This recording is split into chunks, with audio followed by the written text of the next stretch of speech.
Hello everyone, welcome to an OCD recovery video on this fine, beautiful morning. Very fresh, very cool, but it's lovely, no rain for once. I want to jump on here and talk about why holding extreme beliefs aren't going to help with OCD suffering. Okay, now think about what we talk about a lot. We talk about how OCD takes orders from beliefs. Okay, so if you hold the very strong irrational belief that I must never have done wrong, I must always act morally, I must never have made a mistake or messed up in the past, I must not have these kind of thoughts, OCD should not be like this, life should be fair, those kind of beliefs, although you've got to remember acceptance isn't an agreement, so although you can wish you didn't act immorally in the past or didn't act badly in the past, for example, it's still having that unconditional acceptance. But the point is that if we hold very rigid black and white beliefs like that, we're leaving the door wide open for OCD to run riot, which it does.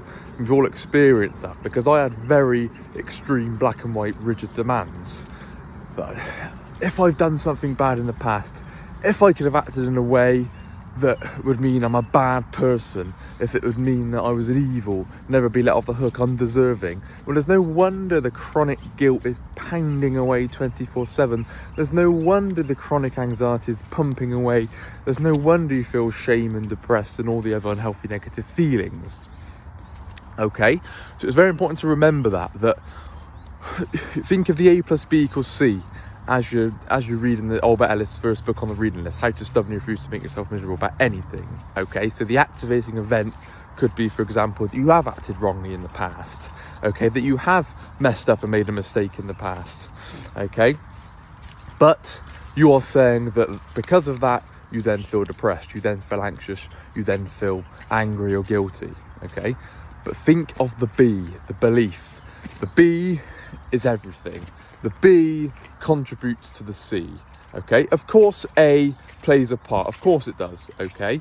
But the thing that people do not realise is how much the B plays a part. The irrational belief, okay? We have to look to change that to a more rational, flexible belief and rational, flexible preference, okay? Because when we hold very rigid, writing ourselves off, things must not be this way. How on earth could I have done such a thing?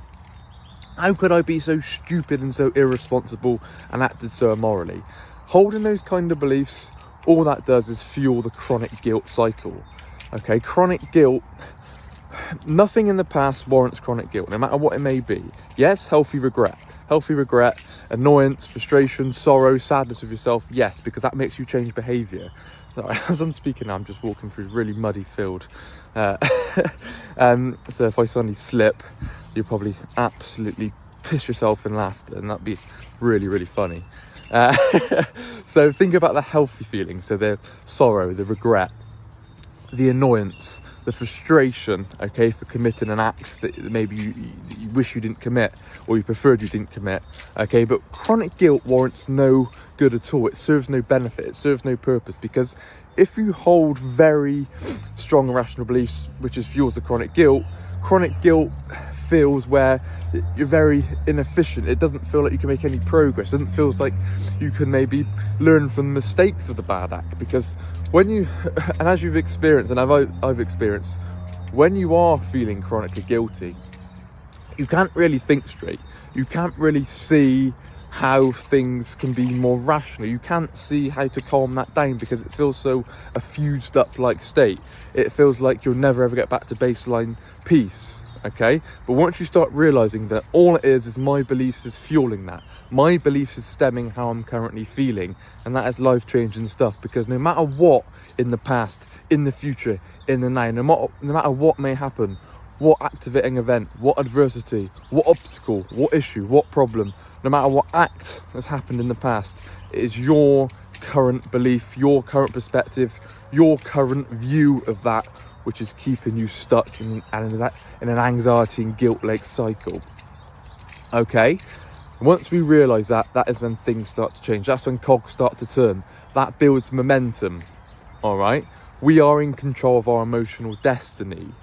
Because people think, yeah, our thoughts are thoughts, but the thing with thoughts are thoughts. When I was stuck with chronic guilt and real event.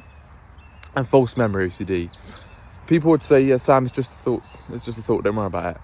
And I go, well, yeah, I get that, but that ain't going to cut it.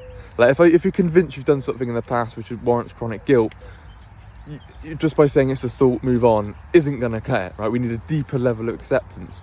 Even if the worst case scenario is true, even if you do this bad thing, okay, OCD is going to twist and turn everything. It's going to, no matter what kind of relief you get from working out the past, no matter what you're saying, no matter what reassurance you're getting, no matter what amount of Googling you're doing, no matter how many times you confessed or vented or complained, OCD cuts through that like a knife through butter. It makes no difference to what reassurance you're trying to get, because you could get some sort of relief, some temporary relief for maybe a day, and I used to wake up the next day and then boom, the chronic guilt, scanning for something else in the past, feeling totally hooked, totally locked on, and I couldn't see a way out again. And that happened so quickly. From a minute of getting relief to next minute, boom, stuck, anxiety fused cycle again.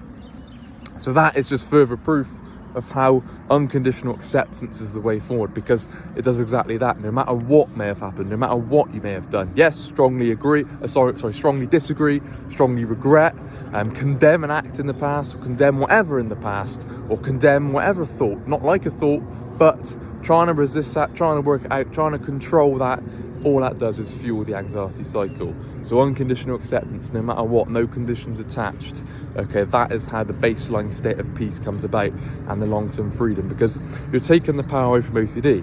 I'm not scanning the past at all. I spent the whole 5-10 years in the past trying to find something that, boom, you should feel guilty, you should go to jail, and you should be undeserving, you can never be let off the hook. No, I know now that nothing in the past OCD can latch to is going to disrupt my inner peace. I know that now, okay, because I have the unconditional acceptance. And no matter what it may find, I've still got that unconditional acceptance, that natural way of thinking now. It took a while to get there, but it's not like it's going to just suddenly chuck me off guard, because I could accept myself unconditionally no matter what it is. Okay, and that is so important for overcoming chronic guilt and anxiety, because OCD is always looking for that next thing. It's always looking for that thing in the past that you cannot accept, the thing that's going to write you off completely, the thing that's going to make your totality, your humanity, the way you live, complete waste of time. Okay, that's what it's always looking for. Always looking for that. Well, that's a step too far, that's different, this one's real, you're the exception. No, I can see how that one was OCD, but this one's real, though. This one actually means something. That's what OCD is always looking for. It's important to remember that, okay? And that is then further proof to show that, and really highlights again the importance of working on unconditional acceptance and how our beliefs fuel the OCD cycle. All right? I would not be in the position I am today if I didn't work on beliefs. I couldn't just say, yeah, thoughts are thoughts, that's fine. When you are convinced that something's happened in the past, when you're absolutely petrified of your thoughts, you can't just combat that with thoughts are thoughts, don't worry about it, and smile. It doesn't work like that. OCD laughs at that. It runs riot. It runs rings around you, because if you just say it's a thought, it's going to say, yeah, but what if you want to think this thought? What if it's real? What if this thing actually happened? What if, you deliberately and intentionally wanted this thought, okay? It's always looking for that angle. This is why thoughts of thoughts doesn't cut it. It's not enough for chronic severe OCD suffering. Mild OCD, potentially, possibly, but with all of us on the team, most people I speak to, it's life and death situations. We've been to the edge and back of OCD. Suicidal, depressed, housebound, mental hospitals, all sorts, okay? It's not just, yeah, it's a thought and move on, don't worry about it, okay? If it was that easy, I wouldn't be here making this video today. I'd have said that to myself 5 years ago, and then boom, I'd have been off living my life. It's not that simple. So, although thoughts of thoughts have substance, and it's important, is an important aspect when you're initially on the journey, when you're getting bombarded with all kind of thoughts, but you need a lot more level of acceptance than that, a deeper level of going towards worst case scenario, changing perspective, changing beliefs. Okay, and that's what we talk about in one-to-one calls, because people often say, well, how do I change beliefs, Sam? And this is why we always recommend one-to-ones, because it's a customized approach. It's what your core fears are, what OCD is latching to your beliefs. If you're very extreme in a certain area of your life, if you've got a extreme irrationality to write yourself off, for example, if you make a mistake, then there's no wonder OCD is going to latch to that and going to latch to the guilt-related themes. If you're saying to yourself that if I made a mistake in the past, if I did something that means that I can't possibly accept myself again, if I've done something that means my whole life's a waste of time, there's no wonder it's scanning for relevant false memory, okay? Because with relevant false memory, it's going to feel like there is no way out. It's going to feel like there is no coming back from that. It's that inescapable maze that I often talk about.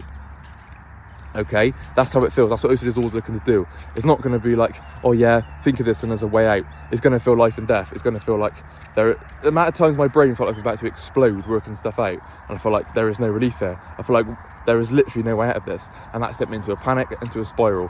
So when that happens, we need to take it one day at a time. We have to, 1 hour at a time if you need to, 1 minute at a time if you need to. There is no quick fix to working something out, okay? We have to keep working on beliefs, chipping away bit by bit, changing on irrational beliefs into more rational beliefs, looking at our perspectives, looking at ourselves in the mirror and seeing where we're going wrong, being totally honest, being true to ourselves, being disciplined, okay? Well, that belief isn't helping me, although it might be difficult to change, although you might not want to change it, okay? But you know, in regards to OCD suffering, that is the exact thing holding you back and keeping you stuck. This is very important to remember, okay? Very, very important, because people are very reluctant to change beliefs. I was, because I thought, oh my God, what does that mean about me? What does it mean if I agree it? What does it mean if I'm trying to justify? What does it mean if I'm trying to support these things, okay? No, it's not saying that at all. Acceptance isn't agreement. Unconditional acceptance isn't going around agreeing with everything, isn't going, yeah, that's fine, you're not saying that at all. It's even if the worst case scenario is true, and all that does is take the power away from OCD. I cannot highlight enough the importance of unconditional acceptance. Okay, if you haven't read the books on the reading list, that would be a great introduction for you, especially the first one, How to Stubbornly Refuse to Make Yourself Miserable. It's on our resource tab on the website, and Myth of Self-Esteem. Of course, read them all, but those two books are really, really good for unconditional acceptance, and how, if you're really stuck with chronic guilt, because it felt like life was just, felt like I was living life through a filter of guilt and through a filter of anxiety. So I could be seeing a beautiful view ahead, for example, and it'd be like, what's the point? Nothing else matters because of this thing in the past. Literally, boom, like that. And it felt like, well, might as well go home and lie in bed, which I did, like going completely housebound, didn't leave the house because I thought life's a waste of time because of this thing in the past 5-10 years ago, no matter what it would latch to. Okay, so it's very important just to keep trying to chip away at beliefs. Get in touch with one-to-ones, webinars, and we can look at your beliefs, look at your fears and break them down so you can see life in a more rational way. And OCD doesn't have that gripping, latching power, that 0 to 100 really quick, but it feels like your life's only over in a heartbeat. Okay, if you have enjoyed this video, please leave a like. If you are interested in our one-to-one services, our customized approaches, please email phil@ocdrecovery.com, or please WhatsApp the link in the description of this video. And I'll speak again. Bye bye.